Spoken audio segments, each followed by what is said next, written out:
Hello दोस्तों, आदाब, नमस्कार, सत श्री अकाल। मैं अफरोज़ रिजवी। राष्ट्र संवाद समाचार में आप सबका खैर मकदम है, स्वागत है। पेश हैं दुनिया के हालात से जुड़ी खबरों पर खास तबसरे। ईरान और अमेरिका के बीच कल MOU साइन हुआ और ये समझा जा रहा था कि अब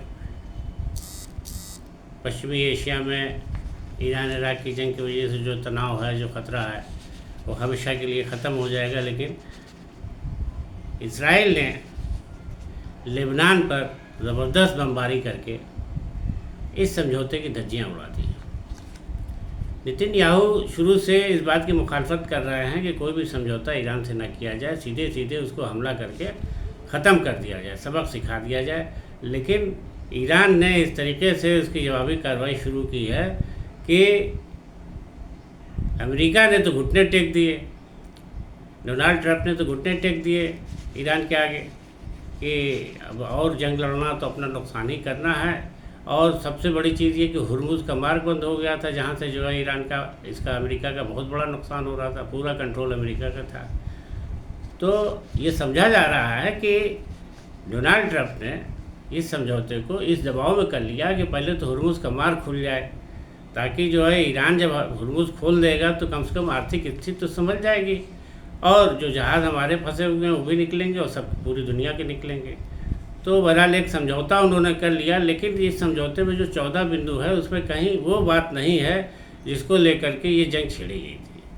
यानी परमाणु हथियार नहीं बनाने देंगे, उसका सामान हम जब्त कर लेंगे, हमारे सामने नष्ट किया जाएगा, ऐसा कुछ भी नहीं हुआ। और 14 जो बिंदुओं पर चर्चा हुई है, अभी जो MOU साइन हुआ है उसमें बताया जा रहा है कि इस पर अभी जो है 60 दिनों में, 60 दौर में और बातचीत होगी और मुलाकातें होंगी और तय किया जाएगा।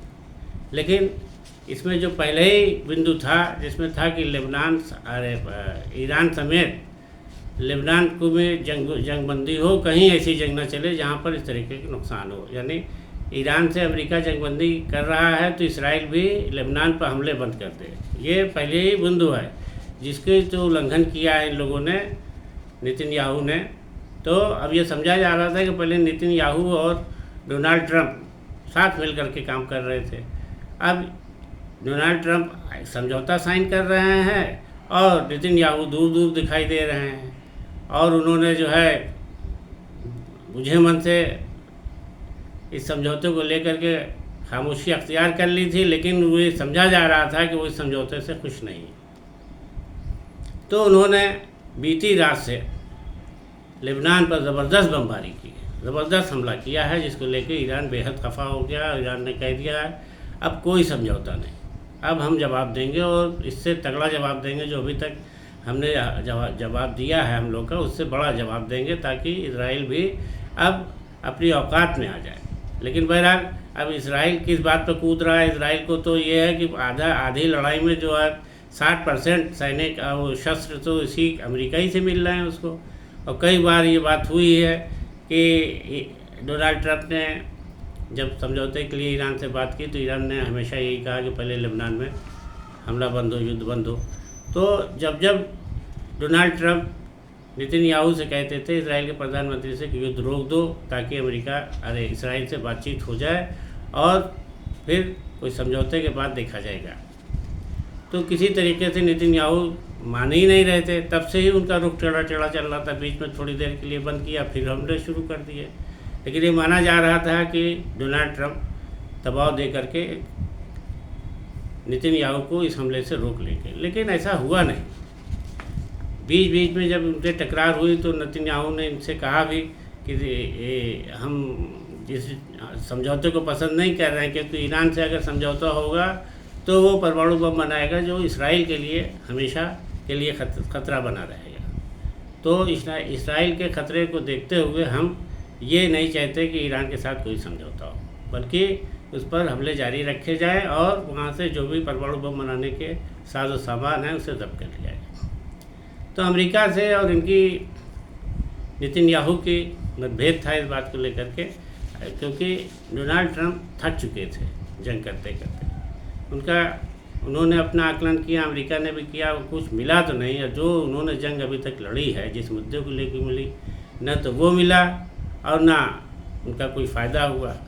यानी एक शेर है कि ना खुदा ही मिला ना वैसाले सनम, ना इधर के हुए ना उधर के हुए। तो बहरहाल अब ये समझा जा रहा है कि या तो नेतन्याहू और ट्रंप की कहीं सोची समझी रणनीति है कि तुम हमला करते रहो, हम यार समझौता करा ले रहे हैं ताकि हुर्मुज़ मार्ग खुल जाए।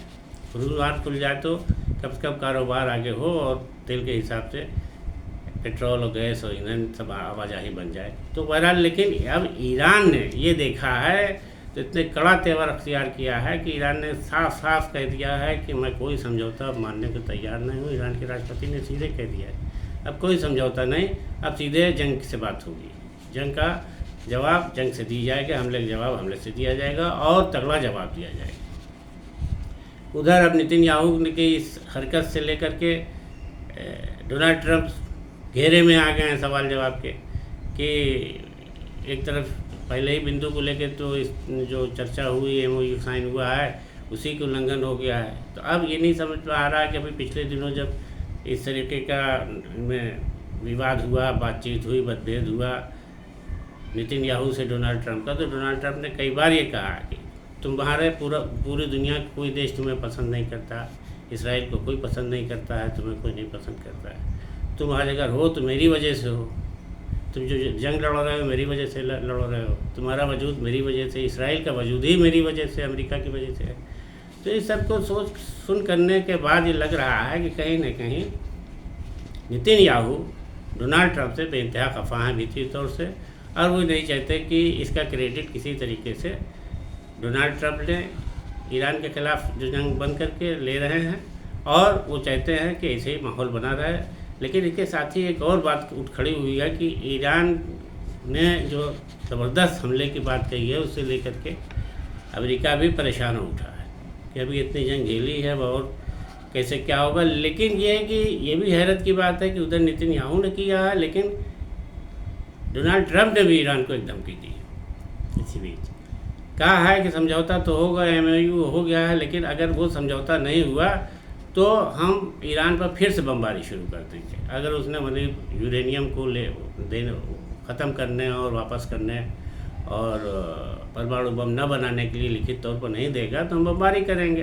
यानी डोनाल्ड ट्रंप का भी दोहरा रवैया जारी है ईरान के ख़िलाफ़। तो अब ये समझा जा रहा है कि समझौता तो अब गया खटाई में। अब अगर हमले ईरान पर इसी तरीके से लेबनान पर इजराइल जारी रखता है तो ईरान फिर से जंग छेड़ देगा, उसने साफ साफ कह दिया है। तब देखिए इस तरीके से नेतन्याहू और ट्रंप के बीच आपसी मतभेद में हैं, उससे लेकर के ये भी चर्चाएं की जा रही हैं कि नेतन्याहू जो है डोनाल्ड ट्रंप पर हावी होना चाहते हैं, और वो इस कोशिश में है कि डोनाल्ड ट्रंप जो है कितना ज़्यादा अपमानित हो जाएं, इतना ज़्यादा कमज़ोर पड़ जाएं कि उनकी हुकूमत ही ख़त्म हो जाए। और उन्होंने पिछले दिनों उनके खिलाफ़ जासूसी के लिए भी कह दिया था। अब कहा जा रहा है कि वो इसराइल की जो एजेंसी है, खुफिया एजेंसी मोसाद, उसके निशाने पर आ गया ट्रंप। तो अब ट्रंप की जान को ख़तरा भी बताया जा रहा है, और इससे पहले 4 बार उन पर हमले हो भी चुके हैं। बहरहाल देखिए अब ये ईरान और अमेरिका इसराइल की जंग का खात्मा तो हुआ है, लेकिन अगर लेबनान में ऐसे ही मामला बना न ठंडा हुआ तो ईरान चुप नहीं बैठेगा और जंग के हालात फिर से बढ़ जाएंगे। तो दोस्तों आज के तबसरे में इतना ही, दीजिए इजाज़त। नमस्कार, आदाब।